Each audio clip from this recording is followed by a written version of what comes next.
aho turi kugana ni heza ni habi ko hari abantu bavuga ngo ibyiza biri imbere wowe ubibona uti?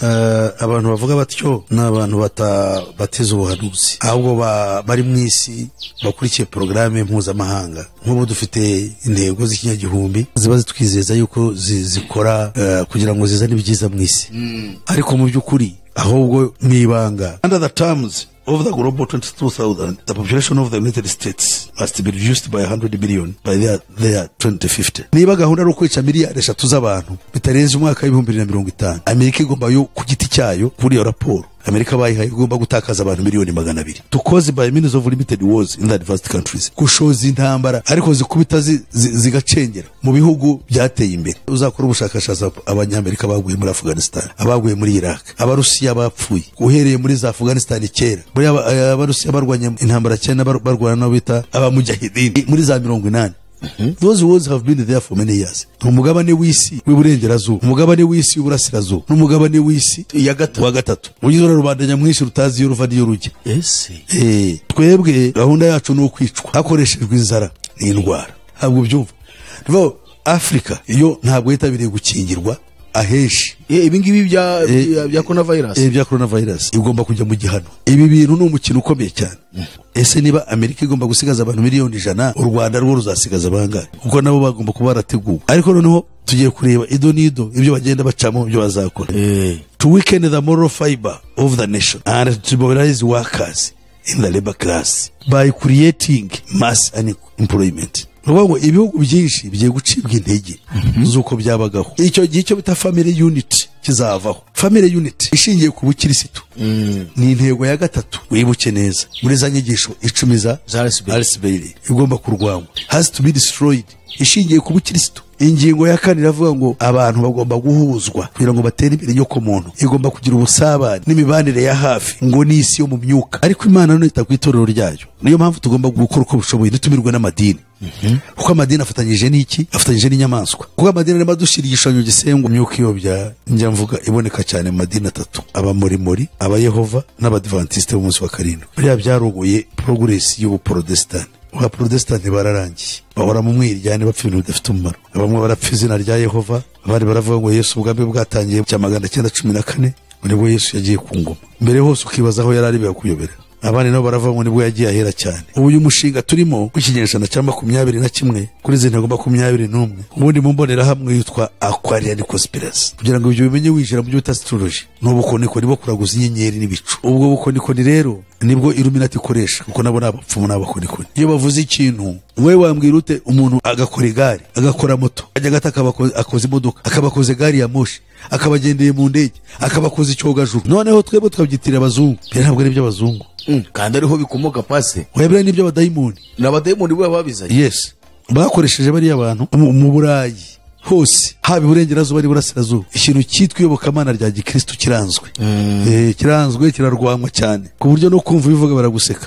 None banaguseka bagaterwa ibyo wabikuye kuko twe twabizanye. Niyo mabanya abirabura benshi bacitse intege ngo nabazungu babizanye. Ngo nibyo abazungu kandi abazungu barimo barabihakana. Kuvuga ngo abazungu bari kubihakana, abanyafrika bakabishinja abazungu ko ari bo babizanye. Abazungu nabo bakabyishijura bavuga ngo si n'ibyabo n'iby'abayahudi. Urumva ni strategy ya Satani. Erega tugeze mu gihe gikomeye cyane cy'umujinya w'Imana kugira ngo umanukira bari mwisi. Ibiri mu bungu bikorwa Imana iravuga ngo narabaretse kugira ngo bakurikize imitima yabo y'ibiri marima. Niyo mpamvu babahanga mu gukora ibyo ariko ntibabahanga mu byo bibiri ivuga. Hari umugabo utoga Isaac Newton yari umuhanga cyane mu mibare ariko yubahaga n'Imana. Nibo basantisi banyuma duheruka we wabaze no kubarakabara yuko isi zarangira muri 2060. Ntabwo yakoresheje idini si yerekwa. Yari umunyamibare w'umuhanga.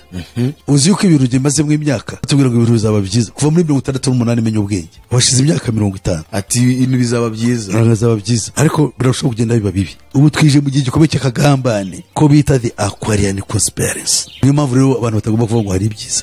Azatujyana muri amazu meza yaduteguriye, nitugerayo tuzahora turiri, zaba kumwe na Eliya, zaba kumwe na Abrahamu, tuzahora turirimba ushimwe mwami.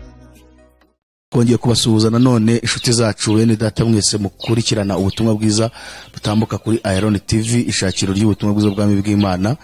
turabifuriza amahoro y'Imana no guhirwa muri byose, kandi Imana ikomeze kwita ku buzima bwanyu, Imana ikomeze kubarengera ku byo mukeneye byose. Turasuhuza rero mwese muri mu bihugu bitandukanye ku migabane igize isi, twishimiye kongera kugaruka imbere ya kamera ya Iron TV mu kiganiro cyacu Menya Nibi na Pastor Musisi. Bantu benshi mwari mumaze iminsi mutubaza Pastor Musisi ari turamukumbuye, rero turakomeje n'ibiganiro byacu. Pase, muraho neza? Murakoma. Ndabashuhuje nanjye mu izina ry'Umwami wacu Yesu Kristo. Nari zimaze iminsi nararwaye ibintu bimeze nka urukororo, ngiramo gusarara, ijwi ryanjye baryihanganire. Nyamuneka umwanya wo gusuhuza abavandimwe abanyarwanda bavuga ururimi rw'ikinyarwanda bari mu Rwanda, abari hirya no hino umugabane wa Afurika, n'abari hirya no hino muri indi migabane 5 igize isi yiyongera ku wacu. Hanyuma rero n'abari mu birwa bya kure bizengurutswe n'amazi magari nabo ndabashuhuje. Nkaba nanone nshuhuje abavandimwe dusangiye ururimi rwacu rw'ikinyarwanda ruhuriho n'izindi ndimi nyinshi bisangiye inkomoko nk'abarundi. Abarundi bene wacu turabashuhuje cyane, ni bamwe mu bantu badukurikira benshi kandi biradushimisha. Abanyamurenge n'andi moko yahari abaturanye ashobora kumva ururimi rw'ikinyamurenge, nk'abafurero n'abanyindu, abarega n'ababembe. Abo bose arabarwumva urwo rurimi bake nibwira yuko rwadufasha. Hari rero abana bacu mu Kivu y'Amajyaruguru, Rwanda fone baho bose turantirwe njya kurondora amoko yabo. Imana ibahe umugisha kandi niringiye ko mumeze neza. N'abanyu bari muri diaspora nabo ndabashuhuje. Shuhuje abantu bacu bafumbira, abavandimwe ndetse n'abahororo, namwe ndabashuhuje mu gihugu cy'abavandimwe cya Uganda. Ntibagiwe abahana bahangaza bari burasirazuba bwacu, bavandimwe bacu ba Tanzania. Imana ribaho umugisha kandi bagirire neza. Bifurije umwaka mushya muhire w'uburumbuke no kunguka no gutsinda ibyago no kwitaza imigambi bibisha ya Satani. Urakoze, Imana ibahe umugisha. Pastor murakoze cyane. Ngira ngo abadukurikiye murumva ko Pastor afite akabazo ko gusarara, ariko byanga byakunda ubutumwa bugomba kumvikana kuko tugomba kuvuga mu bihe byose. Rero muri hangana nimugira akantu uzamuha mutumvishe neza, ariko ibyo mwumva birahagije kubakiza. Pastor wadufasha gusenga kugira ngo twinjire mu kiganiro? Murakoze. Nta kintu takora turagije Imana yacu, Uhoraho Mana ya Aburahamu na Isaka na Yakobo, niwe Mana yonyine rukumbi yimenyekanishije abari mu isi, nkuko yabibwiye umugaragu wayo Aburahamu. Ndagushimye kubw'uyu munsi mwiza, mpimbaje izina ryawe. Niwe Mana igira neza, igakora ibikomeye, igakora ibitangaza. Ndakwinginze kugira ngo ubane natwe muri Kristo Yesu mu gihe twamamaza ubuhanuzi. Ibyo tuvuga n'ubuhanuzi ko byadushyizwe imbere, kugira tumenye uko umwanzi azakora, maze bari muri Kristo Yesu dusabwe n'ibyishimo kuko tuzamunesha, kandi tukazaza mu isi nshya n'ijuru rishya byo duteguriye. Mu gihe rero twamamaza ibi tubwira bari mu isi bamenye isi biringiye cyangwa bakorera mu yariyo, kandi bite ku iherezo ryabo. Mwami wanjye, bafashijwemo no guhindukira umukiza we mucyo w'ukuri w'intambwe z'ibirenge byacu. Ushimwe ko wemeye kubikora kubwa Yesu Kristo umwami wacu. Amen. Murakoze cyane. Ngira ngo abadukurikiye turi kwiga ku ntego 21 zateguwe na Illuminati, hanyuma akaba ari intego navuga ngo harimo n'umushinga ukomeye cyane mu gufata isi bakayikora uko bashaka, kandi cyane tuvuga isi tuvuga ikiremwa muntu, kuko ibindi byose n'ubundi Imana bishyize munsi y'ubutware bw'umwana w'umuntu.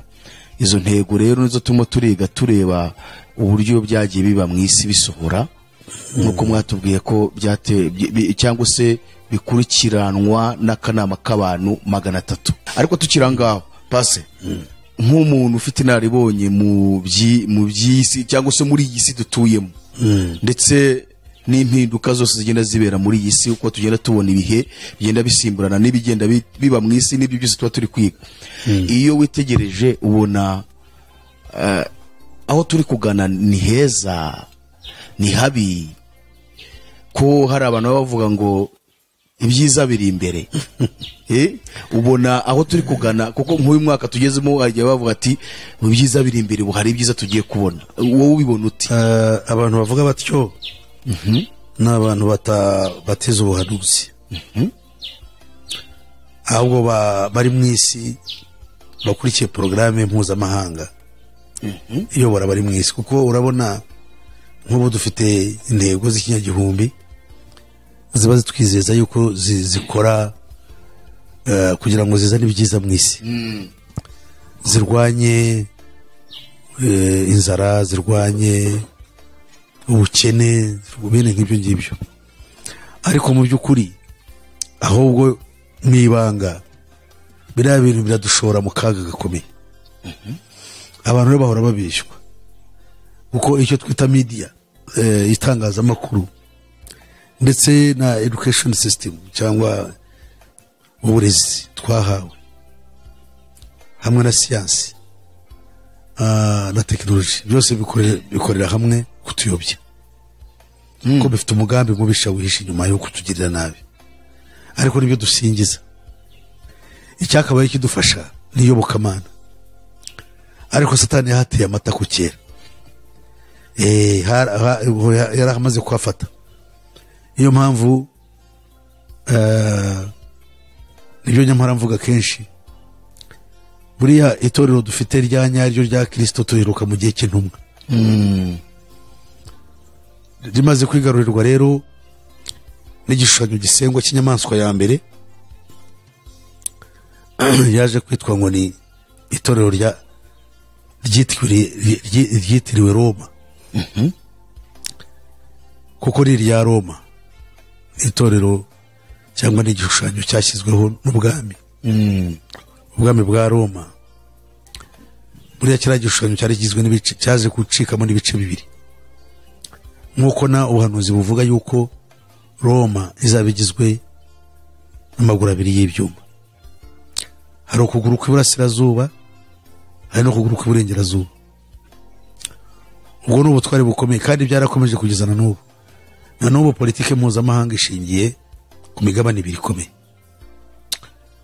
uburengerazuba buyobowe n'abashinwa n'abarusiya uburasirazuba n'uburengerazuba buyobowe n'abanyamerika n'abanyaburayi uburengerazuba ibyo bintu ntabwo abantu bajya babitekereza kandi n'ubuhanuzi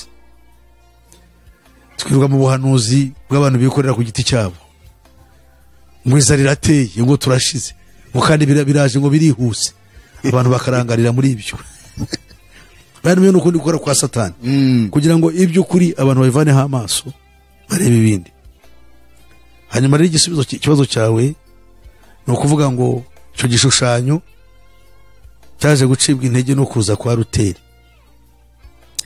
ariko buriya Ruteri nubwo yarwanya cyane buriya ikintu yashengabaje cyangwa cyo yakozeho ni Roma ishami ry'uburengerazuba ariko iburasirazuba bakomeje kuba intact abo bita ba orthodox bafite icyicaro cyabo i Constantinople no muri Alexandria ndetse no mu Burusiya muri Moscow ni idini rikomeye cyane ryashegeshwe n'abakomunisiti gusa abakomunisiti baziye bari kubise hasi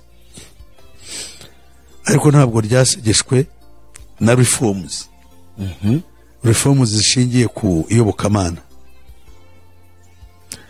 rero ayo madini yombi mu by'ukuri yahindutse yombi akora igishushanyo gisengwa kuko yitirirwa Roma hanyuma Martin Luther yakoze umurimo ukomeye wo kuzana ububyutse kuko nabivuze intambara ye yamaze imyaka 300 gusa iba yinjiriwe n'imyuka iyobya.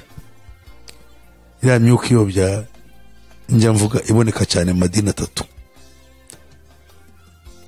abamorimori, abayehova n'abadivantisite b'umunsi wa karindwi. Biriya byaruguye progresi y'ubuprotestani. Abaprotestani bararangiye, bahora mu mwiryane bapfa ibintu bidafite umumaro. Bamwe barapfa izina rya Yehova, abandi baravuga ngo Yesu ubwami bwatangiye muri 1914 nibwo Yesu yagiye ku ngoma. Mbere hose ukibaza aho yari ari bakuyobera. Abandi nabo baravuga ngo nibwo yagiye ahera cyane. Ibyo bikabaho. Bari abamuri bo banditse n'ikindi gitabo kigaragaza yuko ngo Yesu abo yavugaga, undi mukumbi yavugaga ngo hari n'abandi ngo mu butumwa bwiza bwa Yohana ngo hari n'izindi ntama zanjye ngomba kuzana muri uruguri, ngo n'abanyamerika bari aba Red Indians bari batsembwe n'abazungu ngo bari nabo ngo namwe imiryango ya Israel yagiyeyo. Bagenda bavuga ibintu byinshi hano muri Afrika ubu ngo bavuga ko ari imiryango ya Israel yahaje. Ndetse ubu twebwe bavuze yuko twe n'abarundi, ngo abarundi ngo n'umuryango wa Benjamin, ngo twe turi umuryango wa Yuda, twe abanyarwanda. Hari ababiri inyuma nabyo, so ugasanga harimo za confusion zikomeye cyane. No umuntu yugarijwe n'icyago cy'ubuyobe bukomeye. Noneho ubwo buyobe ikibugamije niki? Ni ugutandukanya umuntu n'Imana y'ukuri, kugira ngo arimbuke by'iteka ryose. Impamvu tugoka rero tubwira abantu no kugira ngo abantu bakanguke hakiri kare. Ikibazo cyawe rero ngisubiyeho, nta byiza biri imbere, ntabyo. Oya, ubu uyu mushinga turimo w'ikinyejana cya 21 kuri zina 21, ubundi mu mbonera hamwe yitwa Aquarian Conspiracy mu ndimi z'amahanga. The Aquarian Conspiracy ni ukuvuga ngo twari turi mu gihe cyane cyitwa Pisces, dukurikije ubwiru bwa astrology. Igihe tumazemo imyaka 200 cyitwa the age of Pisces. Aho ngaho rero kugira ngo ibyo bimenye wijira mu byo astrology n'ubukoniko nibo kuraguza inyenyeri n'ibicu.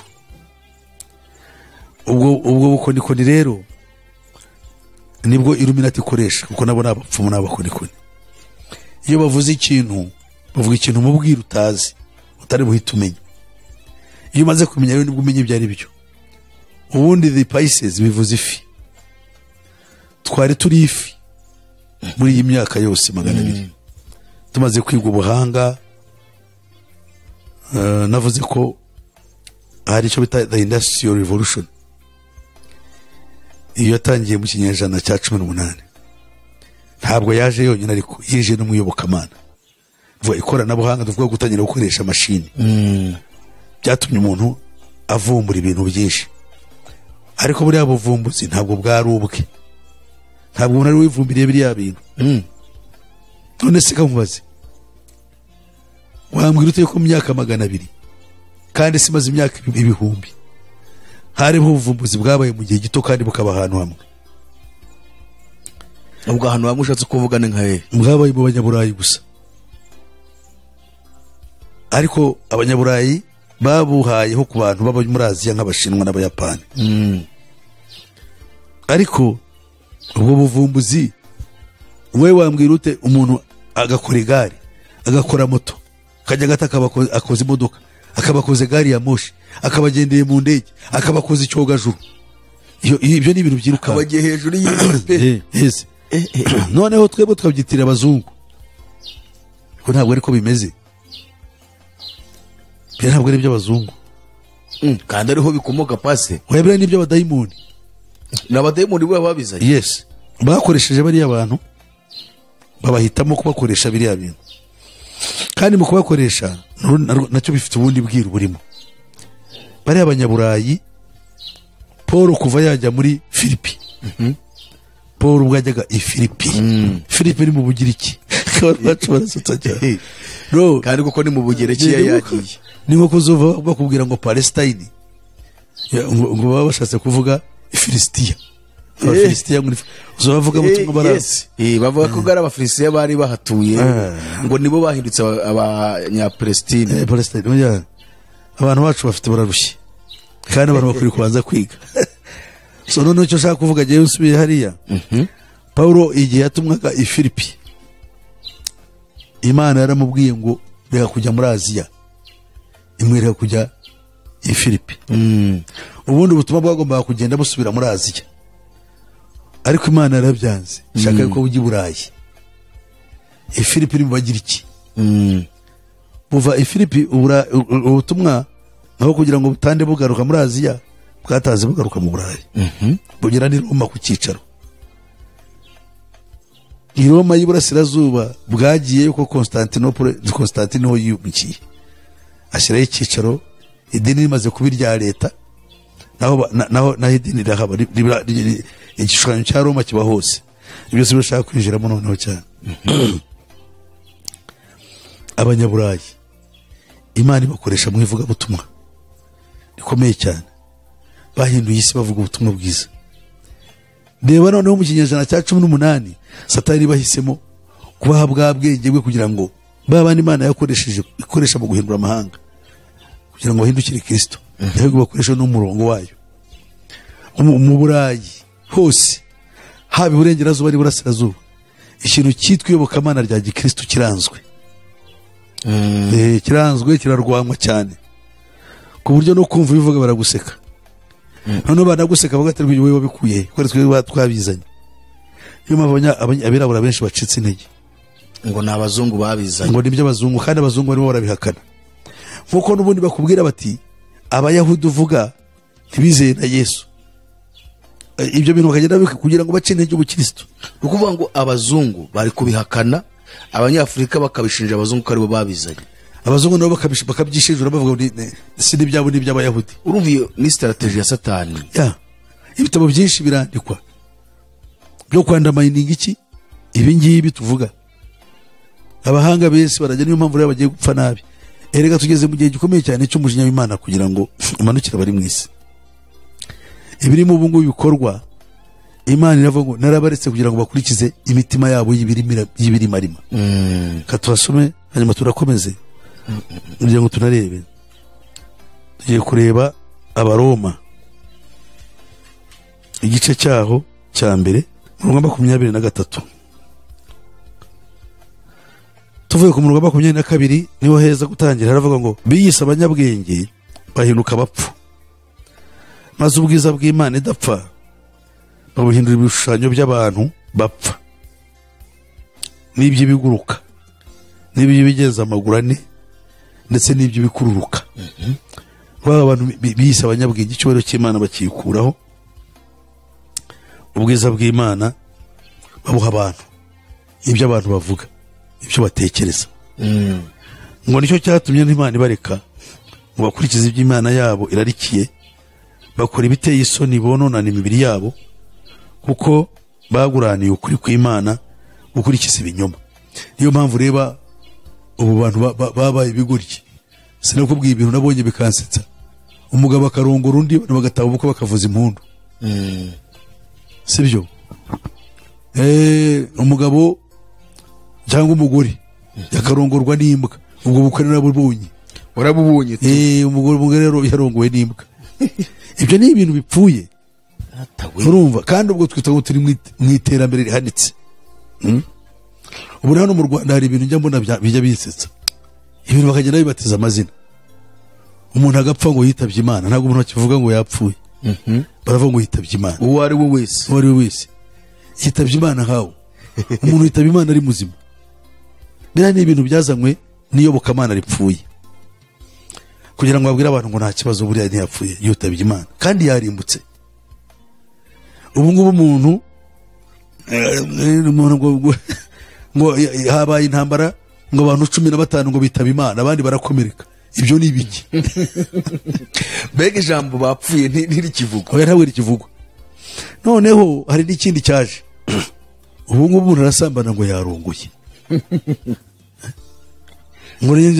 ngo bandongora ku ngufu kuvuga ngo bandongoye ku ngufu urimo nashaka kuvuga n'abasaba rongoye ikibazo kirihe kurongora ko ari ikintu cyiza mu yandi magambo ari kuvuga ngo basamanyije ku ngufu. yes biriya ni ibintu abantu ikinyarwanda barimo barakica rwose kuvuga ngo umuntu ubwo bamurongoye noneho kurongora usanga barabitinya ntibakibivuga ubu ngubu kurongora byabaye ijambo riteye isoni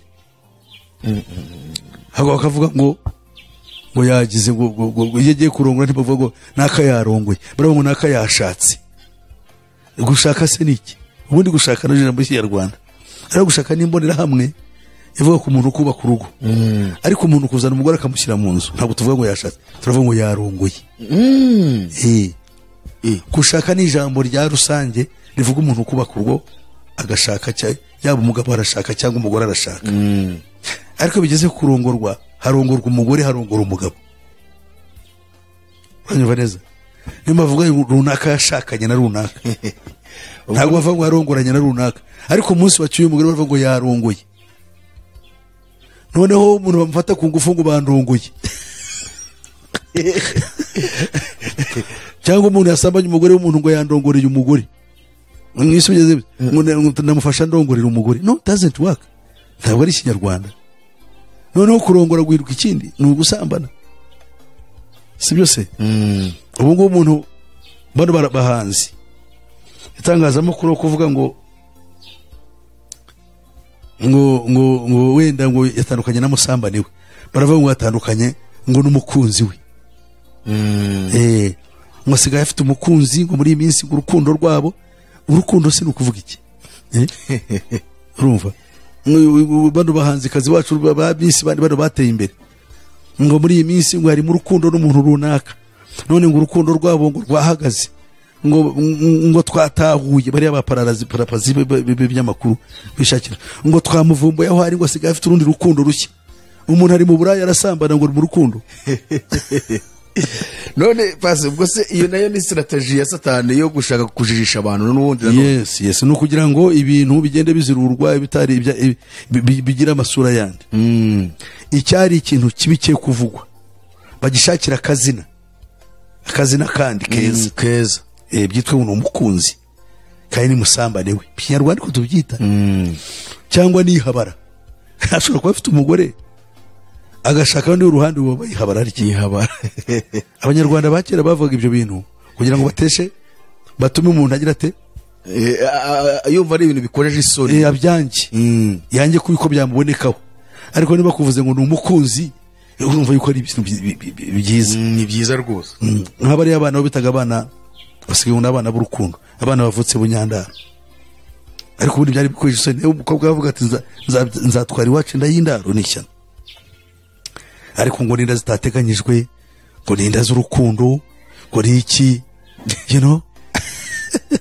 none abacu bafite ibibazo bikomeye ukaba uri kuvuga uti noneho aho tujya ni habi gusa aho tujya ni habi kuko Bibiliya ikitwereka ahangaha iratwereka ngo ni abanyabwenge ubwo nari ntandukire mvuga yabaye abanyabwenge rero bikahita abanyabwenge kandi ubwiza bw'Imana bakabukuraho Imana irabareka ese Imana ibaretse bigenda bite bagarukirwa n'ingaruka z'ibyo bakora ubu ngubu ikibazo cyo dufite mu isi nabonye abantu batinya inkingo batinya ibiki ngo Satani ikimenyetso ngo ibiki none ugasanga n'abahanuzi b'ibinyoma barabashyikira muri ibyo bintu abantu bataye ubwenge abantu bakutse umutima ariko ndagira ngo mbabaze kuki abantu badatinya icyaha kiturimo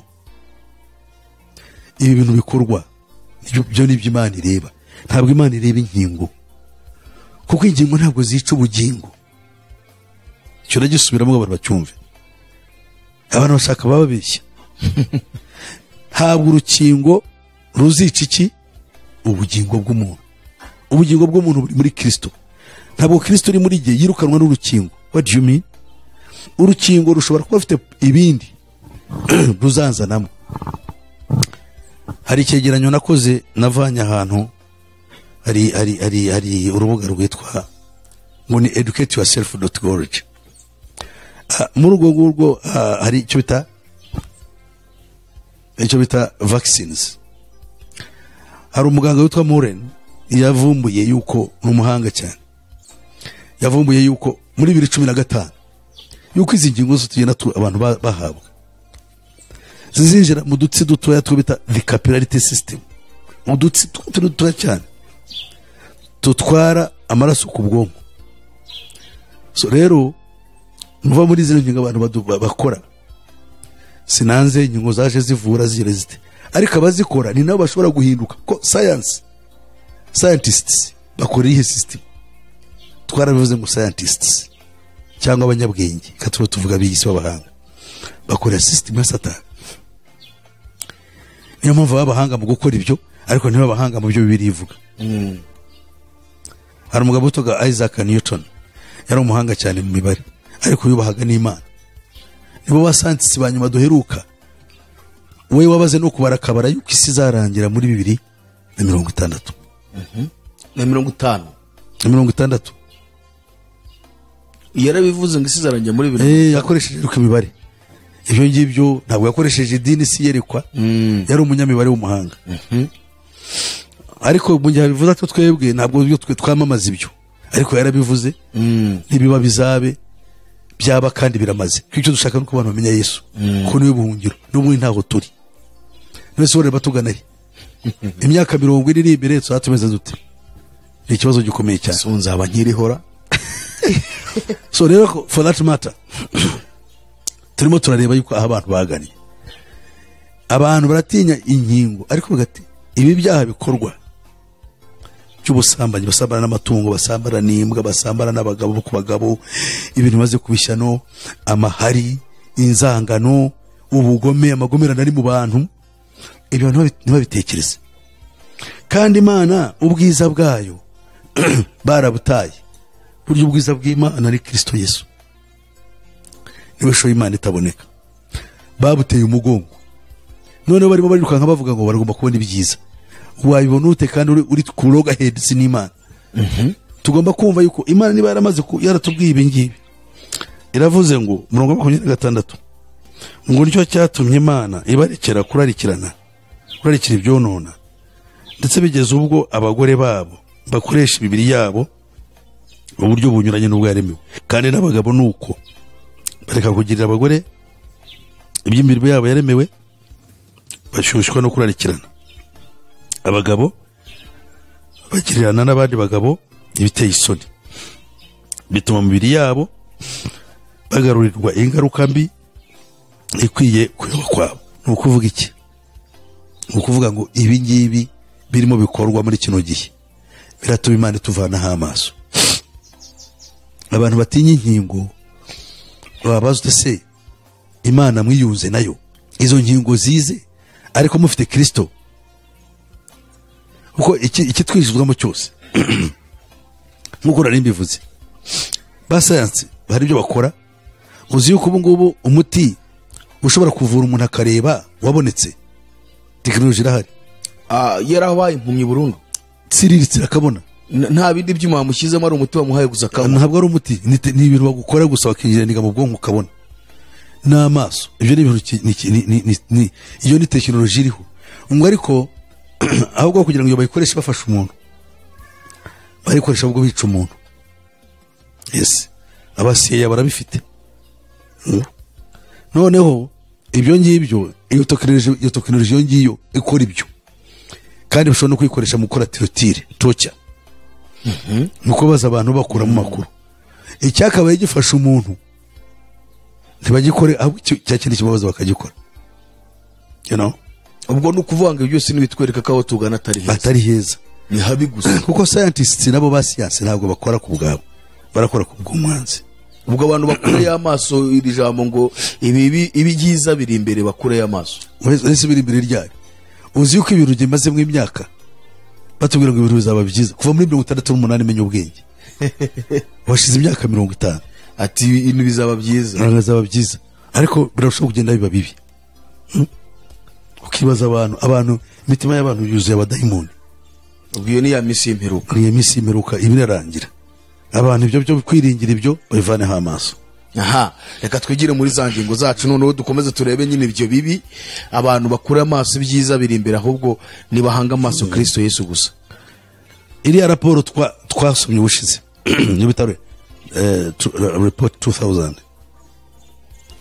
iyo ngiyo niteganya gushyiraho ibi twumvise byose twongeye kugira ngo tuyiyibutse kugira ngo dukomeze niyikurikira iravuga ngo by means of limited wars in the advanced countries kushoza intambara ariko zikubita zigacengera mu bihugu byateye imbere ko biriya bihugu byateye imbere biri babure mu ntambara nibyo bipfusha abantu benshi mu ntambara uzakora ubushakashatsi abanyamerika baguye muri Afghanistan abaguye muri Iraq abarusiya bapfuye uhereye muri za Afghanistan kera buri abarusiya barwanye intambara cyane barwana no bita abamujahidin muri za 80 those wars have been there for many years ibyo bihugu bikarwana abantu bashira twe ntabwo okay iwabo nibarwana ngo ariko abo bohereza ku rugamba n'abantu barapfa none bakica n'abandi bagiye babasanze kujya gutera ngo bayibitero abo rero bakavuga ngo so by means of starvation and diseases in the third world countries the deaths of 3 billion people by the year 2050 no kuvuga ngo intambara twebwe mu bihugu bikiri mu nzira y'amajyambere third world kuvuga yuko cyakora third world ndabyemera isi ya gatatu kuko hari isi buragirazuba n'iyiburasirazuba hari isi burengerazuba n'iyiburasirazuba akabaho n'isi ya gatatu arimo twebwe umugabane w'isi w'iburengerazuba umugabane w'isi w'iburasirazuba n'umugabane w'isi wa gatatu ugizwe na rubanda nyamwinshi rutazi iyo ruva n'iyo rujya twebwe gahunda yacu ni ukwicwa hakoreshejwe inzara n'indwara ubu indwara zikomeye cyane ziri mu bihugu byacu nta handi ziba zino za sida za ebola ibyorezo binyuranye none ahangaha muri Afurika izi ndwara zo uzasanga twebweho zishinze imizi cyane barimo baratubwira ngo kubereka Afurika idakingiye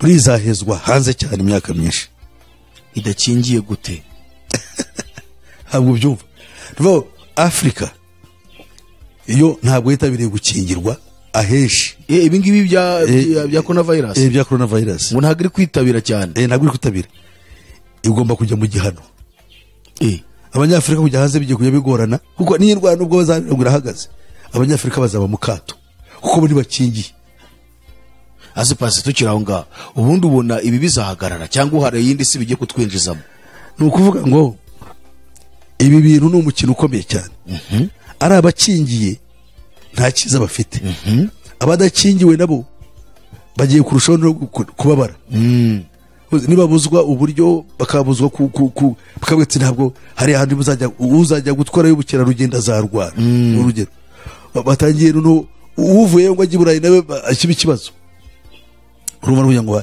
uburyo bwo kutwica mube hariya mufite ibibazo none kandi bashore mu ntambara ko iyo mufite ubwijyawe gamburiro murarwana aze ubundi ubona hari igihe kizongera kubaho abantu bakongera kubana basabana nkuko kera byaba bimeze mbere y'i coronavirus ntabwo byakunda kandi hari ikindi cyorezo nabonye bakina muri filime kigiye kuza ni ikindi cyorezo aho abantu bazabina nk'abasazi ibikundi by'abazamaye bo bikajya biruka nk'abafata abagore bakagenda bakaba ibyo bita kidnapping bagafata nk'abagore ku musozi ahangaha abandi bagafata abantu b'abana abandi bagafata abasaza noneho polisi cyangwa igisirikare kikagirwa kibashakisha mu kujya kurokora ba bantu kibakure amaboko y'ibyihebe ibintu byihebe bigiye gusakara abantu bajya baza basakara nk'aha ku musozi bafata abana b'abakobwa bafata ikiba cyangwa abagore b'abantu bavuga ngo babatwaye ese n'ubyo byumva mu bihugu byinshi ibintu byo kwikidnappinga bigeze kure bafata abana bagasaba amafaranga sinzi umuntu ejo bundi twaganira bati ahubwo ibi bigiye kutwinjiza mu yindi si nshya tudasubira mu mero nk'iyo twabaga mu kera ntabwo bikunda kuba abantu benshi ni nayo ngingo tugiye kwigaho ya 9 ya 10 ni ukuvuga ngo hagiye kubaho ibintu by'akazi kubura inganda nyinshi ziraza guhagarikwa serivisi nyinshi ziraza ko abantu baba badafite akazi. Kutagira akazi kwa benshi bigiye kuba ikibazo.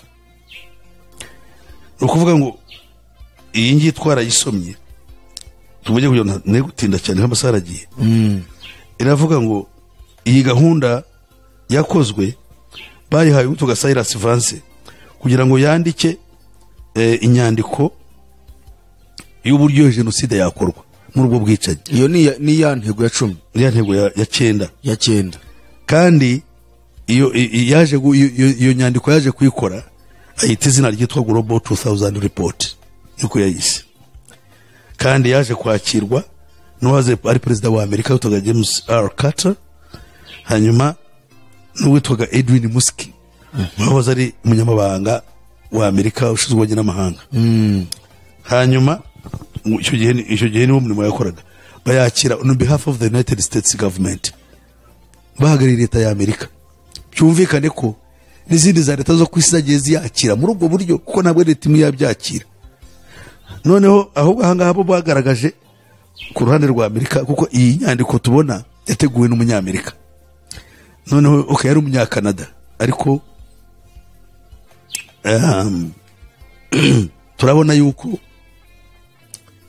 yagize, turabona ko yavuze aho ibintu yabiboneye.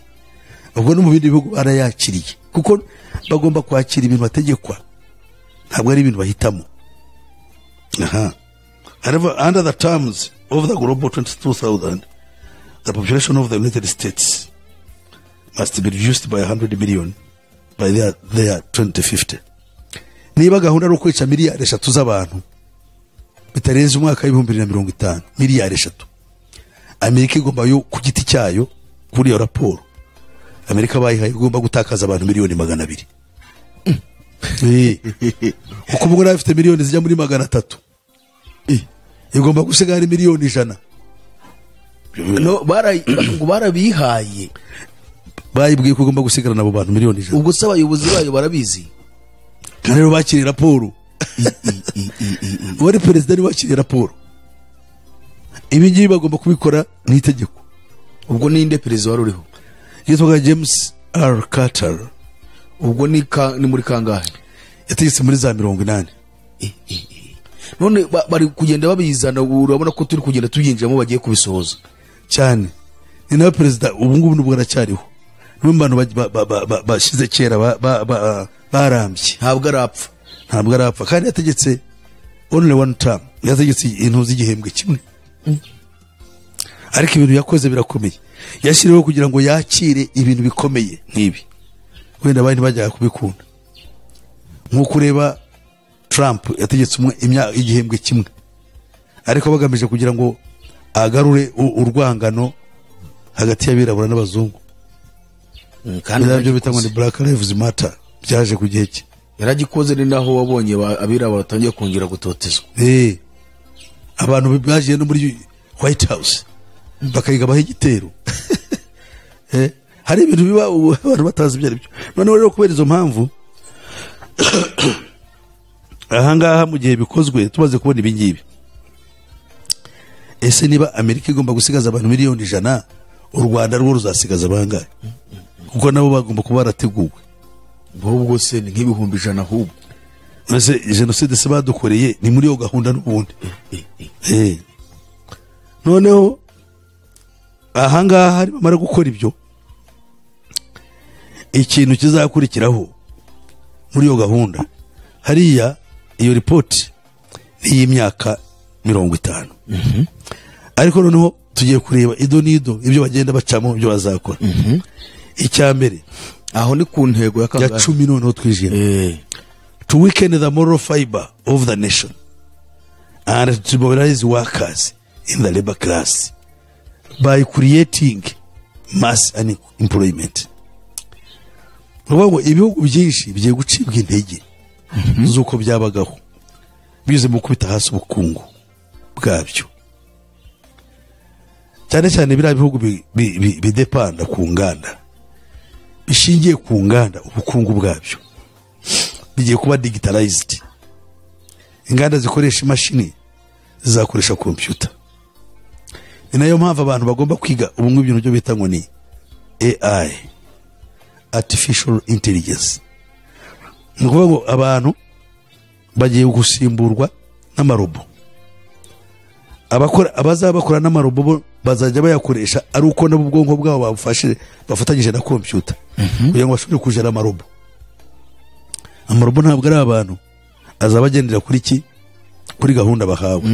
Abantu rero bayayobora kugira ngo akore neza imirimo bamanaginga ibyayo, bagomba kuba nabo ubwonko bwabo baramaze kuba nabo ni amarobo mu bundi buryo, kuko ubwonko bwabo bazabakora icyo bita enhancement, babe icyo bita superhumans.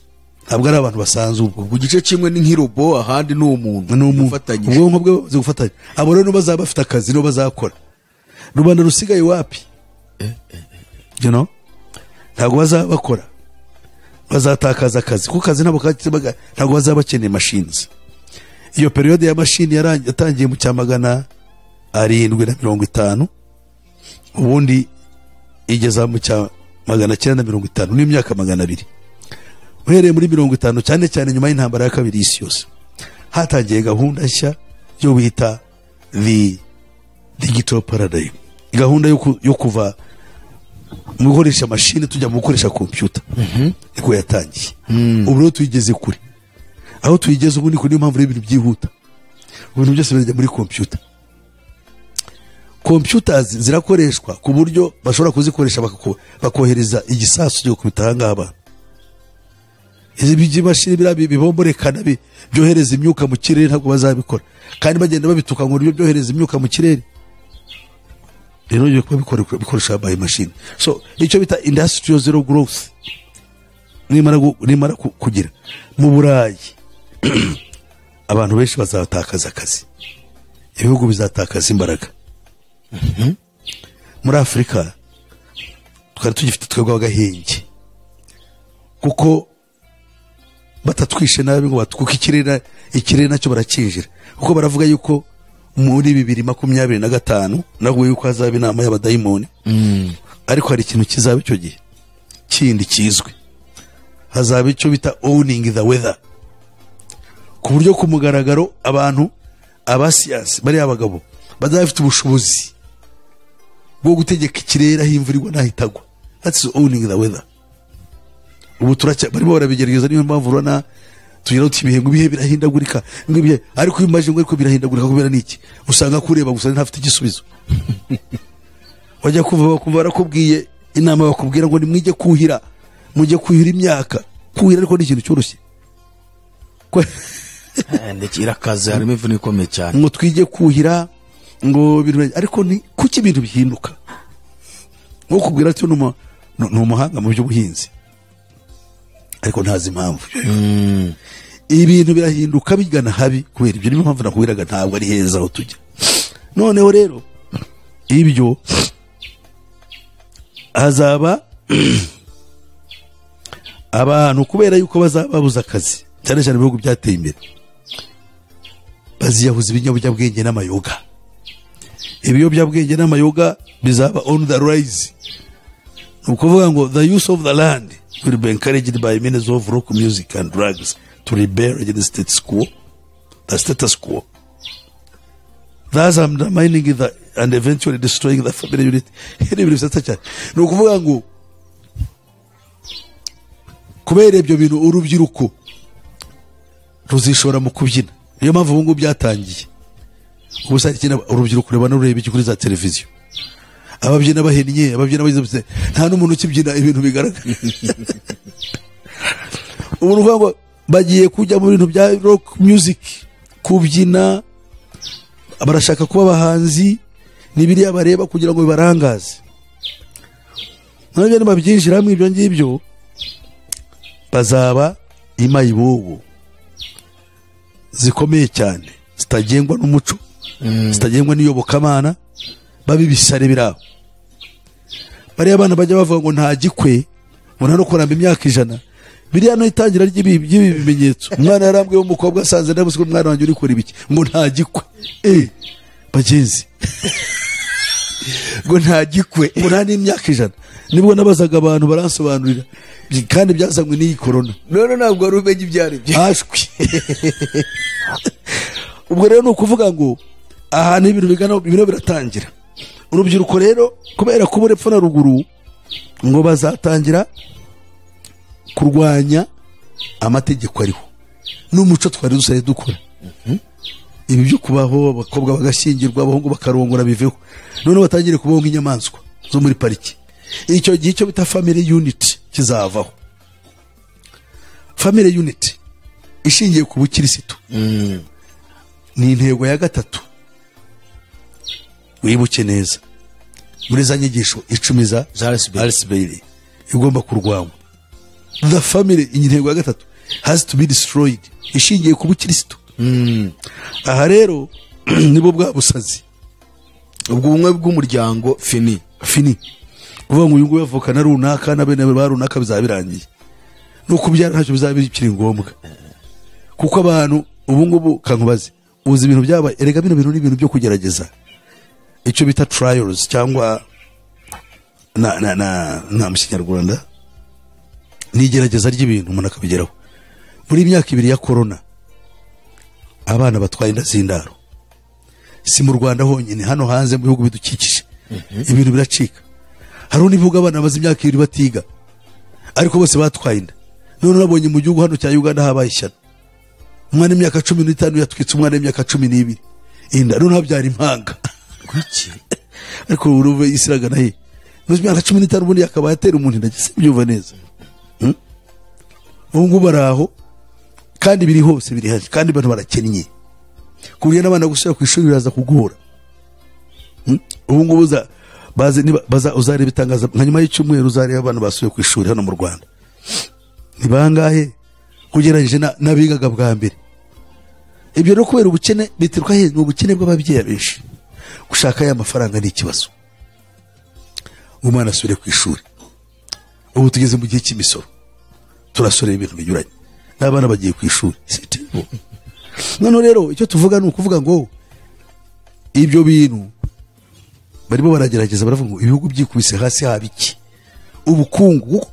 Icyo bamenyereje yuko kwiga ariyo nzira yo kubaho k'umwana n'umuntu wese.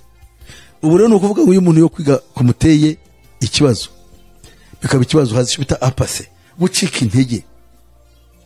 Abantu bakaba nta byiringiro byo kuba bafite. Ya ndirimbo umuhanzi nubwo najya nkunda kumva ibyo abahanzi babyina, ariko uriya wengera ngo nibura yageragerageje. Umujyi uririmba indirimbo ngo zo diplome bavuga ngo turazifite. Ngizo diplome dufite turazifite, bavuga turazifite. Hari sinyamenya amazina yabo ariko urabazi. Hari waribye indirimbo y'amarape ngo ayo mashuri bavuga ngo twarayize, nuza segonderi ngo twaraze, ngo za kaminuza bamwe twarazize. Abaho nta kazi bafite, baho bagiye basaba experience, uburambe. Ariko noneho rero uwo muntu yaririmbaga iyo ndirimbo ari avugira mass benshi bari muri yo kategori, kandi koko ntibakireba aho mu barize, ahubwo ni uburambe. But it's okay. Ariko bashobora kubikoresha mu buryo bunyuranye. Bashobora kubatera ngo dukeneye uburambe, turashaka amaraso mashya, kubera inyungu bafite. Iyo group akayirukana. Noneho igihe cyageze bakafata, ariko murabizi ntabwo tuyikeneye bya bindi, ahubwo turashaka no uburambe. Cyane ko mu bihugu byinshi bafite cyo bita middle class, baba bashaka abantu bafite uburambe mu kazi. Kuko bo ni abantu middle class, ni abantu bafite za societe y'amakampani y'abaki. Ntajya gufata akazi cyo gaho umuntu utazi gukora. Erega nawe urabikora. Iyo uzanye umukozi mu rugo uramuza ngo harahugeze gukora. Ngo wumve ko nibuza afitemo uburambe. Ubu ugiye ukora iwanjye ngomba kumbaza ibintu bibiri by'ingenzi. Ufite nivo y'ingahe y'amashuri kugira ngo utaza gufata ibase yamesemo ibyo rwose yashyize muri byombo. Ibyo rudishano siwe. Ubu rero kuko bameze batyo, abantu abaturage baracyameze batyo, sanga ibase yamesemo imyenda niyo yahinduye n'ibyombo muri rama kaba nibyo ageramo. Bambaza ngo atari ku iwacu ugende uko mbizi niko tubikora. Iyo agiye mu ishuri nibura afite ashuri 3 yisumbuye nibura, aba yumva yuko ibyo bintu wenda tabari byo.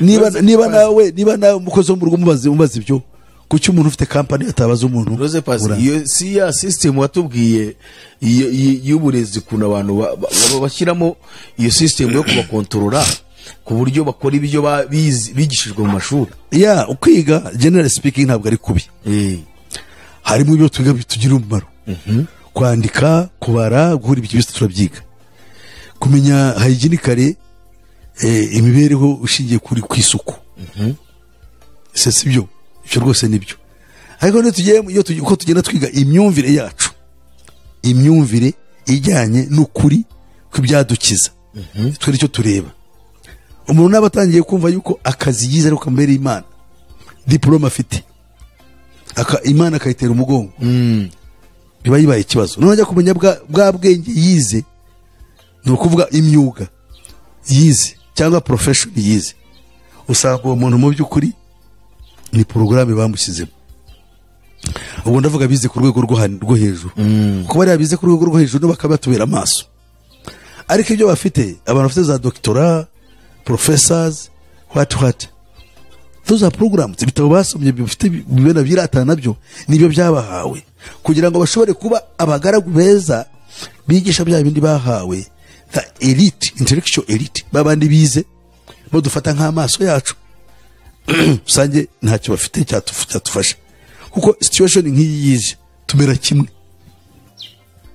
iyo situation nk'iyi ngiyi ije imibereho iyi ngiyi ije uwaze buri muntu n'uwize bamwe usange turi bamwe ntacyo tuzi twese kuko ibije biri ku rwego rwo hejuru ariko bafite umwuka wa Kristo ibyo barabimenya niyo mpamvu dushaka ko abantu bacu bajya ku rwego rundi rw'ubumenyi nyarwo ariko iyo uhuye n'umumenyi wize ubwenge busanzwe noneho ukamwinjiza muri iki biba byiza afite urwego ruhanitse rwo kumva ibintu birumvikana nka kuri akaba Pawulo uko bari bameze so rero tumaze kubona icyo kintu cyo bitangwa ni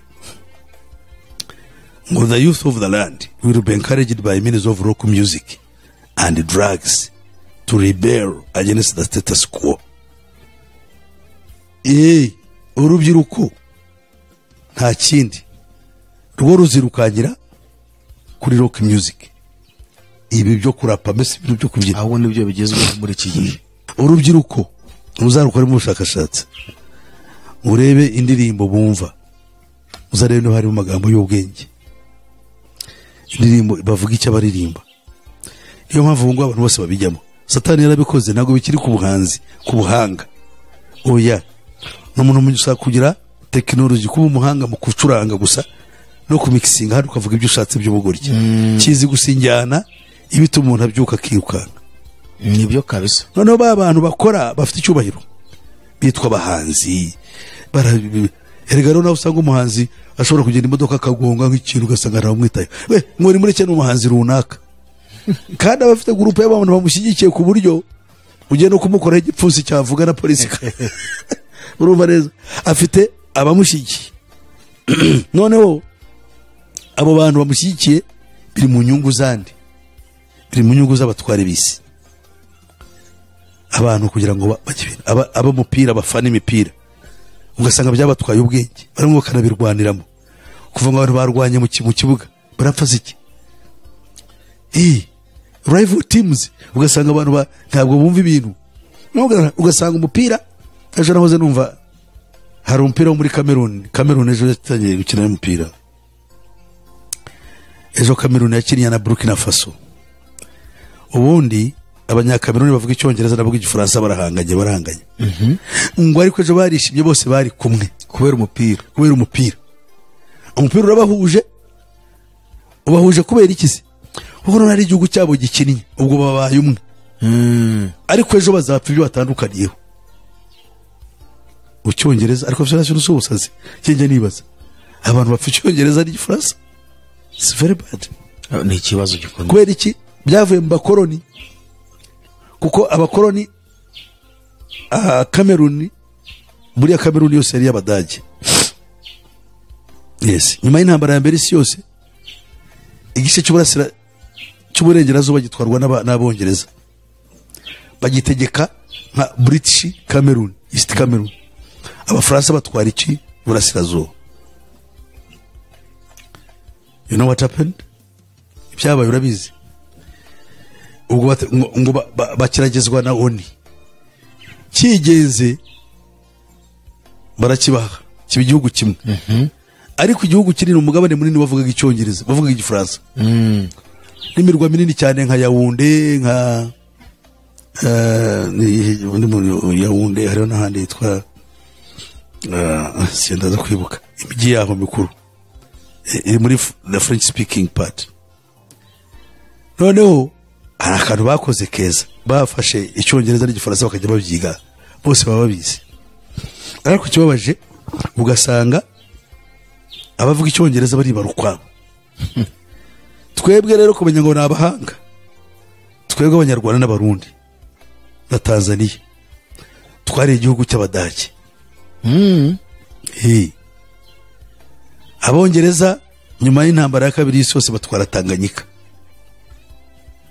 twese twari Tanganyika n'urugero ariko igice kimwe cya Tanganyika kinini bagiha abongereza u Rwanda n'u Burundi kuko bari bafite imiterere yabo yihariye batwawe n'ababirigi independence igeze ntabwo baturetse ngo tube hamwe kandi ibyo bya kudufasha baradutandukanya igihugu kimwe kiba kibayemo ibihugu bingahe bitatu akabana abagabo n'abagore noneho u Rwanda bari bararupimye barutuwe n'abantu benshi barukorera gahunda ya za genocide bari ibintu byabaye mu cyamagana 850 uko bizamera uko bizaba babizi kuki bataturetse ngo tube igihugu kimwe byose barabipanga twebwe baza kutureka n'abarundi tukabona Tanganyika nta kibazo twakagize ko byakaye bidufasha ariko ubu dufite ikibazo ko badutandukanyije noneho bari abo bafata bashyize hamwe ubu bafite ikibazo yuko bashyizwe hamwe bari abo n'abantu bafite ibintu ahubwo abo baraturinjije inyungu ziri heye Tanganyika Cameroon yakabaye ari igihugu kimwe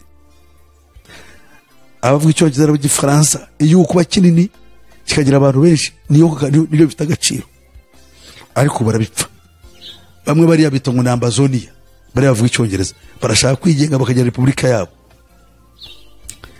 baravuga ngo barahezwa ngo mu mirimo ngo mbiki ariko guhezwa n'abari bavuga igifaransa nabo ntibameze neza bose byo ngo byatuma abantu bicana ariko niba afite ubutaka nkayinga hari umugore ubayo bagenda bankurikira yarambwatisha ati nahanga hari ibitoki hari biki ariko ibitoki by'inyamunyo ntibihaba atari ubutaka ati rwose ati yaba twagiraga abantu bafite bene ubwo butunzi bakaba barwana bararyana kuko ni umurengwe urumva hari ibitoki by'imizuzi by'ibyo barya naravuze wazafate y'agasambu ati reka bakwica urumva neza atari ko abanyarwanda bamaze kwamenyera nta kibazo noneho rero gihe cyo shaka kubwira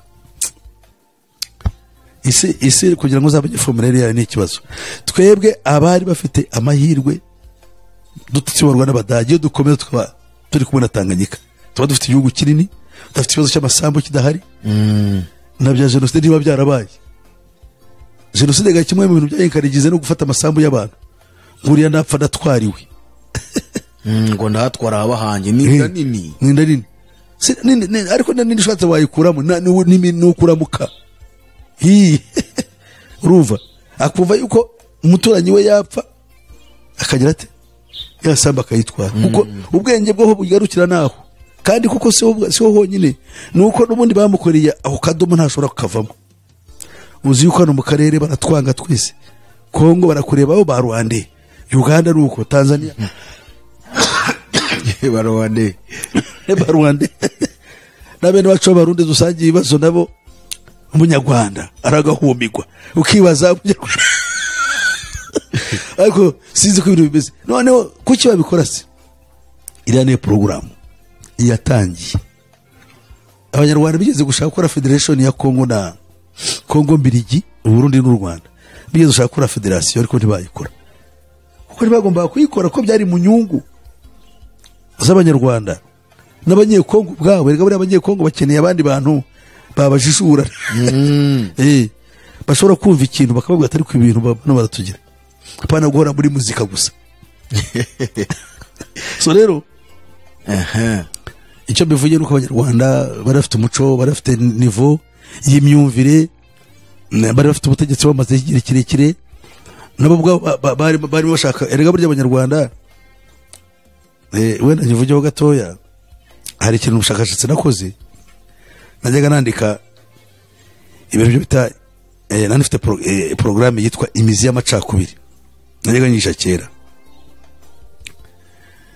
Nasanze ababirigi basanze u Rwanda rurimo ruhinduka empire, rurimo ruhinduka empire, rumaze kugera muri Kongo ahantu hanini, rugeze Uganda, rugeze he. Iyo spirit rero barayibonye, basanga bagomba kwikwenkinga, bagomba kuyica. Abanyarwanda bamaze kugira bafite inzego n'ibiki byose, soko abanyarwanda bari intungane ko ugutungana muri Kristo Yesu.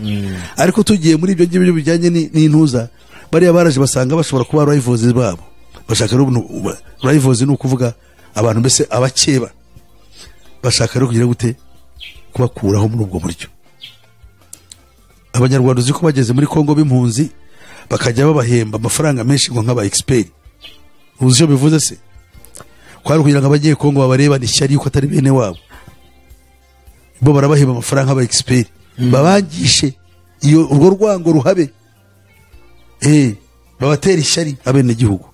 Kandi twe twari bamwe s'abanyarwanda bari barize iki ko n'amashuri bundi zakisha zaro yaratangiriye, n'ibintu byinshi umuntu atajyamo. Ariko iyo ni gahunda y'abantu bantu kutugira nabi. So iyi gahunda rero, iyo ni ingingo 10 tukiriho. Tukiriho the Aquarian Conspiracy niko yitwa.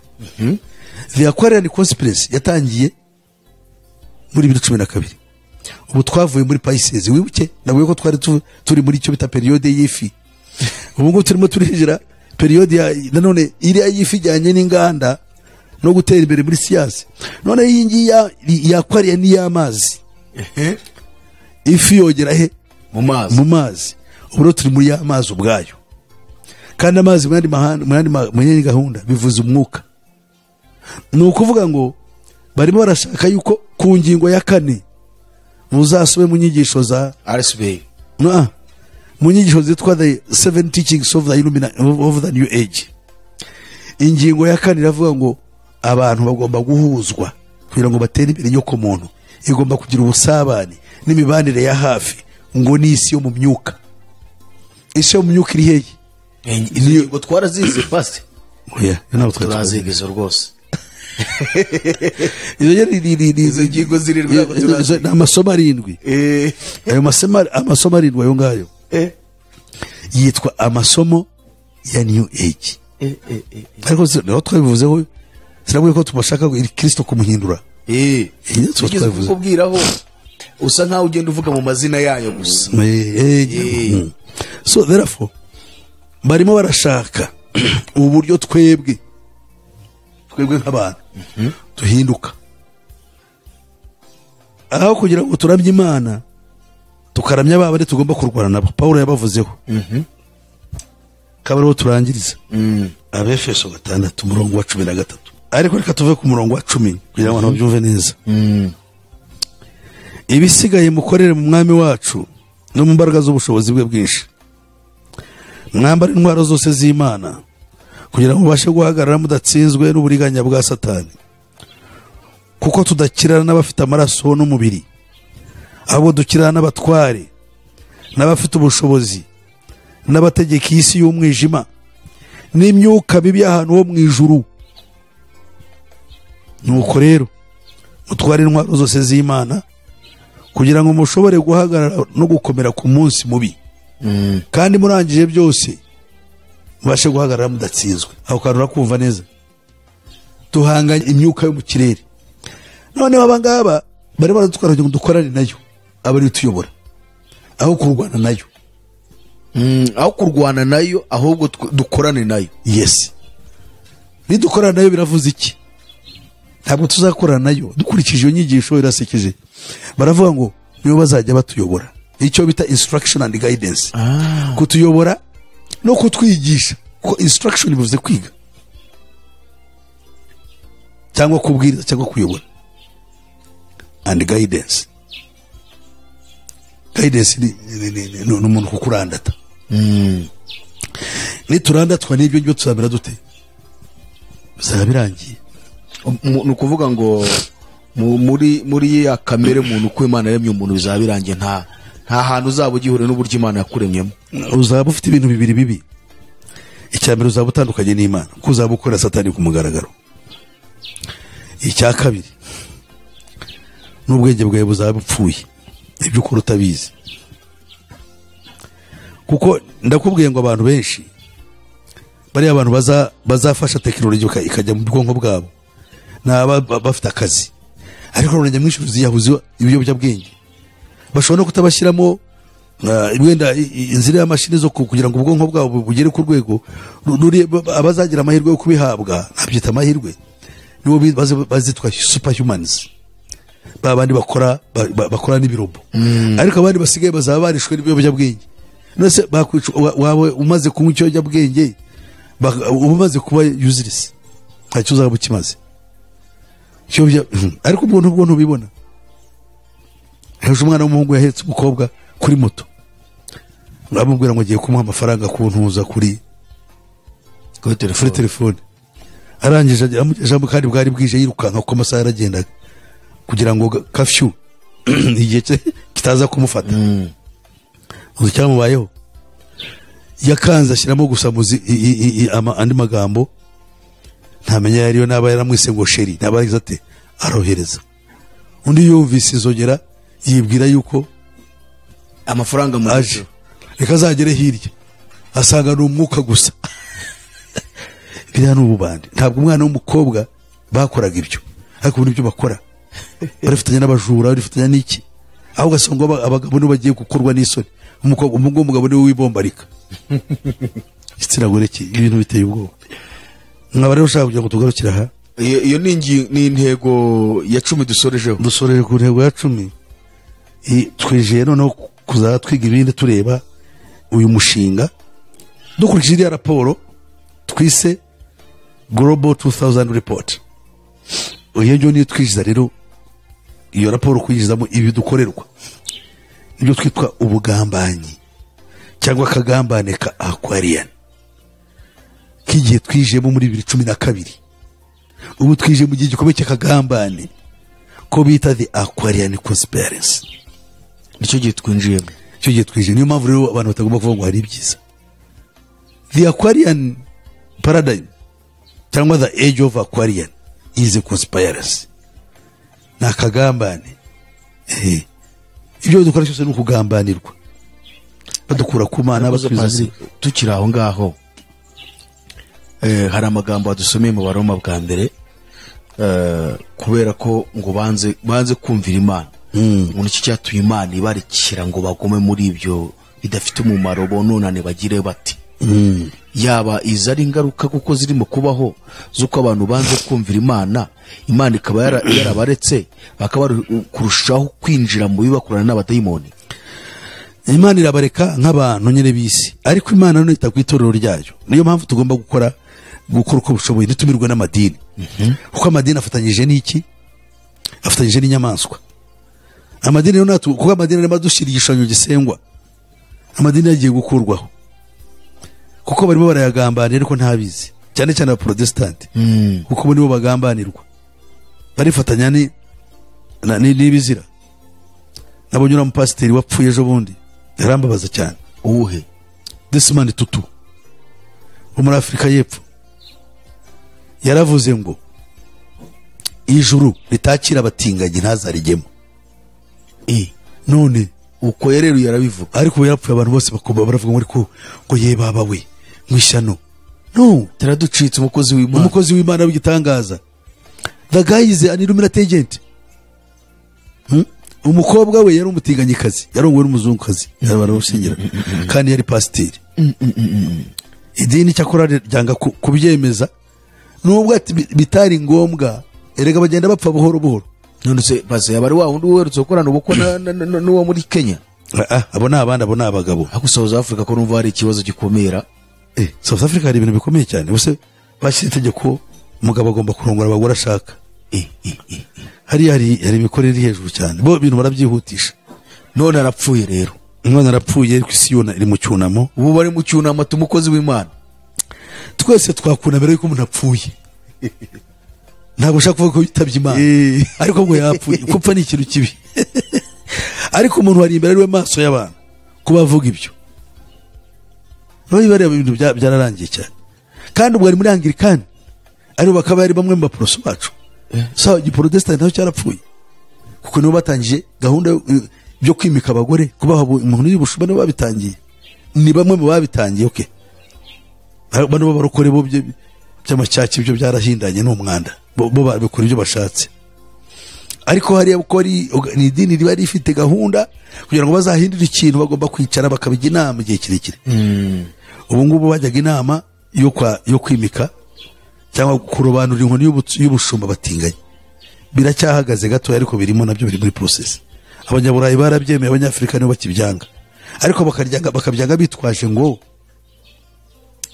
twebwe imico yacu muri Afrika ntibyemera aho kuvuga ngo Bibiliya ntibyemera bakavuga ngo imico yacu ntibyemera what do you mean rese imico burya ni ikintu kiri dynamic ntabwo ari ikintu kiri static ntabwo ari ikintu gihoraho genda gihindagurika urumva n'indimi zacu zihindagurika ariko ijambo ry'Imana ryo ntirihindagurika ntabwo rihindagurika ntabwo bavuga ati Bibiliya ntibyemera ijambo ry'Imana ntibyemera banga imico yacu yes niyo mpamvu tugomba gukora uko dushoboye twebwe tugakomeza guhagara kuri originality y'iyobokamana ni ukuri ko tuzi ko ibintu byose njye niyo mvuga iby'umuco shaka kuvuga umuco niba ari umuco wa Kinyarwanda shaka kuvuga ukuri n'abarundi bigenda byinjiramo ariko bari ibintu biri positive bitari ibintu bipfuye aha no hanyuma ubwo no kuvuga ngo ibi byose mu kuba mwisi no ko abantu benshi banze kumvira Imana ireka imitima yabo mu bintu maze kubona nuko Imana yagukuye amaboko uba nk'inyamaswa cyane kuko Imana niyo idufasha umwuka w'Imana niwo utuyobora none ko Imana bayisuzuguye ngo yarabaretse ngo imitima yabo ibe icura umwijima ibe ibirimarima nimo rero umuntu yarize n'umuhanga n'umuntu muzima ariko kandi arakora ibintu bipfuye why umutima uri empty inayo mpamvu bizoroha antikristo kubijiramo no kuri byose twumva bibi ariko se pase ubundi wowe kudukurikije nk'ibi byose tubona bitegurwa n'umwanzi ko Satani aranayanga ubona ibi bintu bifite ubugarukiro no ntabwo garukiro bigenda bitugenda bijya mu manga none ubwo bari mwisi bakora ucyo Bibiliya ivuga ibwira abantu isobanura neza bira ngo ni muhunge muve muri Babiloni iyo abantu bavuga Babiloni akenshi abanyamadini bonjya numva ati nk'abari abadive n'abayehova bavuga kuva mu yandi madini bakajya mu ryabo ariko hari abandi utajya uvuga n'abagorozi ni bamwe uriya n'abadive nabo abagorozi bo bararegera harimo umwe umereye nawe urimo kuvuga ngo abantu bose barayobye ko badasenga bapfukamye ugusenga upfukamye ngo nicyo Bibiliya ivuga gusa ngo ibindi gusenga je byo nabyumva muri cyo nabyumvaho gusenga kuri fomo umuntu arapfukama wateguye gusenga gupfukamira Imana ni byiza yego ariko rero gusenga kuri fomo nawe wabyumva uyu munsi tuvuge ndi mu modoka ndicaye ngize nyambonye cyane kwambaza Imana ngomba kuyambaza hundi ntabwo ari ngomba kubwira imodoka ngo nimuhagarare mfukame senge nanjye ibintu narabimubwiye ushobora kuba ndi mu kazi nkora akazi kandi ngomba gukora amasaha 28 nkaba ndi mu kazi nkora kandi senga nambaza izina ry'Imana nta cyamba nkora kuvuga ngo ye musindi busenge buriya niyo mpamvu bapfuye bagira umunsi umwe wo gusengeraho niyo mpamvu bakubwira ngo tugiye gukorwa ishyano gusenga ku cyumweru gusa ngo gusenga ku cyumweru nese iyi minsi ni masenga bari kubivugana no muri iminsi bikomeye cyane hari ibyo bita muri la detosi byavuye kwa papa bijyanye n'ibindi byose nabyo n'ibindi birebire navugaho ariko biriya barabyifashisha kugira ngo bayobye abantu benshi bavuga yuko ngo icyumweru kigiye guhinduka itegeko aho kwitegura kuza kwa Kristo baritegura kuza kw'iki kw'icyumweru noneho ngo bagatakaza iki isabato kuvuga ngo Yesu araje ntibabitekereza niyo bivuze babivuga amahushuka ariko abantu babo baberekeza hahandi ibyo niyo bijya binteranya nabo cyane hanyuma mu gusoza kuri ibi bintu akenshi tuba turi kwereka abantu isi uko ihagaze ndetse n'umwanzi uburyo irakariye kandi arakariye ikiremwa muntu ariko harimo n'intego y'Imana ku batuye isi tugasoza dutanga inama niyihe nama ugira abantu ukurikije nk'ibi byose biba bimo gutegurwa cyangwa se byatanye no gushyirwa mu bikorwa abantu bari mu isi bakora iki nicyo nari nkubwiye nuko nari nkibagiwe nkabana urakoze neza ko ugiye urangarura neza nkumva ndakubwira ngo abantu bahujya muri Babiloni. Babiloni iri political and economic tuyisanga mu gice cya 18. Iyi yobokamana tuyisanga mu gice cya 17 mu gitabo cy'ibyahishuwe.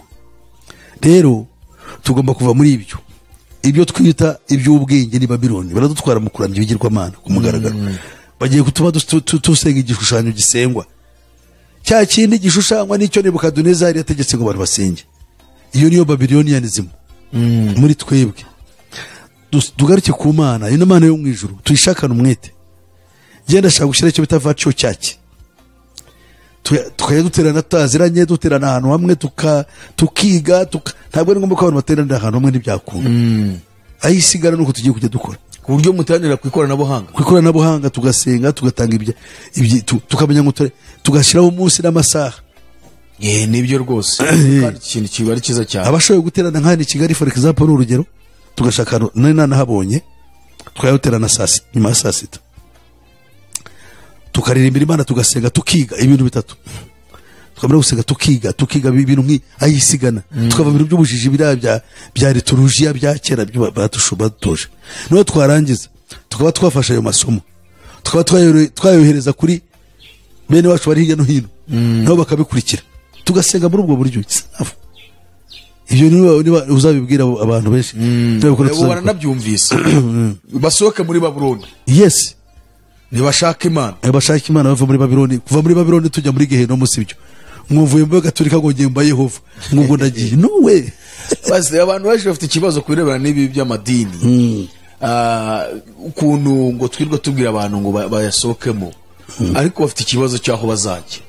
Ibyo ngibyo ubwo ni ibyo ngibyo yerega abana bakagwira. Iyo maze kugwira baratangira bagaterana.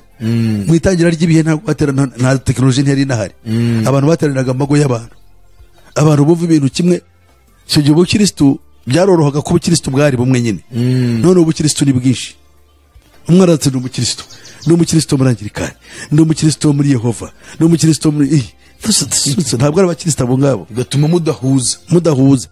None byo kudahuza bigatuma mugira ubukeba, kuko naba tushaka abantu bazajye mu ijuru ntabwo twaka tugira ubukeba. Hari ikiganiro twigeze kuvugana tuzakorana, ntabwo turagikora, kubirebana n'imyuka ikora mu madini ngo ni witchdemonology. Yes, twavuze ko tuzakora ikiganiro nuko uzayitegura ukakiduha. Tuzagitegura. Witchdemonology ikora mu madini anga y'umwuka cyane cyane ibiri. Pastor, ndumva twasoza hanyuma mukadusengera. Dushoreje ku ntego ya 10. Ubwo murumva badukurikiye kuri Iron TV turacyafite byinshi byo kwiga, kandi kwiga ni byiza bigatuma tumenya uko twitwara muri iyi si. Yego. Hanyuma mu gusoza Pastor yatanga adresse ku bamukenera, ariko turifuza ko uyu mwaka hagira impinduka ku bugingo bwacu, kuko iminsi duhagazemo ni iminsi ikomeye. Ngira ngo murumva ko aho tugana si heza, ahubwo ni habi gusa, nk'uko Bibiri bivuga. Ariko noneho twagaruka tukareba ko Bibiri ibyo yahanuye, ndetse biranagaragara no mu miteguro yose ko isi cyangwa se abakozi ba Satani bagenda bategura iyo miteguro yose ku murongo. Nyamara Bibiliya yabivuze kera uko iminsi imperuka ibizaranga iminsi y'imperuka, ariko nta bandi bazabikora, ni umwanzi n'ikiremwa cyemeye kumukorera. Niyo mpamvu tuba tubona imipango yose uko yapanzwe. Rero turaburira wese ukurikiye Iron TV kuba maso, gukanguka, ndetse no kwita ku kwiga ijambo ry'Imana, kwiga ibi byose tuba turi kwiga kugira ngo buri wese amenye uko ashaka Imana ye. Uyu mwaka wa 2022 turifuza kunguka Imana mu wundi buryo bushya kurenza ikindi gihe cyose. Basi mwadufashe rero gusenga. Murakoze. Uhoraho Mana yacu turagushimye, uri Imana igira neza, Imana ikora ibikomeye. Bana natwe uturinde muri kino gihe kibi. Isezerano dufite nuko abazafatanya nawe kugira ngo ibintu binduke bishya uzabaha ingorane ikomeye ku isi inshuro 100, kandi ukazaba n'ubugingo buhoraho. Reka benshi bitabire ibyo bihembo byiza bagukorere, dufatanyirije hamwe twese kugira ngo duhindure ibintu byose ngo bibe bishya muri Kristo Yesu, mu gihe isi isaza igana mu irimbukiro. Bara natwe rero duhe umugisha kandi tugire neza, byamarije mu izina rya Kristo Yesu umwami wacu, amen. Hanyuma nkabashaka kugira ngo mbwira abantu yuko hari urubuga dufite rwitwa Pastor Peter Musisi Official.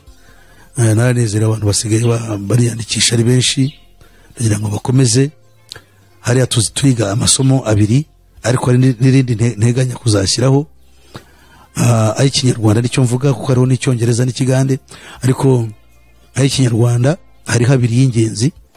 Irya mbere ryitwa isigushije ishyano, aho twigira ibingibi bimwe muri ibi no mu buryo abajya bambaza ngo bise amashuri twayakuraye ngo duhe ibitabo ngo duhe ibiki, twabyigira aho ngaho muri ubwo buryo ko tuba tubivanga n'ijambo ry'Imana, ahandi nkababwira ibindi mukajya mugera mushaka nkabarangira n'ibitabo mwabikura mubigura mushoboye kubibona kuri internet cyangwa n'ahandi kuko ntaho mu Rwanda wabibona ibyinshi. Hanyuma hari n'ikindi gitabo n'ikindi gisomo rikomeye ryitwa ubuyobe mpuzamadini. Ibi rero bizadufasha kugira ngo dukurikire turebe aho amadini arumba apfira cyane naho atwicira. Imana ribaho umugisha kandi bagirire neza. Reka noneho bahe telefone yagendanwa ariyo 0788 50 murage baha buri munsi. Iyo ngiyo rero baje bwa mbere bari bazakurikira kino kiganiro ushatse kugira icyo umbaza cyangwa kunyungura, hari benshi bagenda banyoherereza ibintu bagenda babona hanze n'ibindi bintu baba barumvise nkabona turi kumwe abona bashima. Iyo niyo nomero yanjye. Imana ibaho umugisha kandi ibagirire neza, murakoze. Reka tugushimire wowe wari ubanye natwe muri aka kanya kandi tugusaba gusharinga ubutumwa ku nshuti abavandimwe kugira ngo twese dukomeze gufatanya kwagura ubwami bw'Imana. Hanyuma ikiganiro menya nibi nakagaruka, mugire ibihe byiza.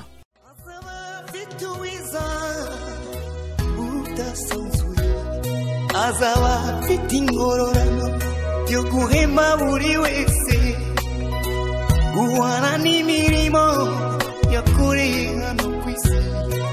Nawe nshuti yanjye aza kwambika ikamba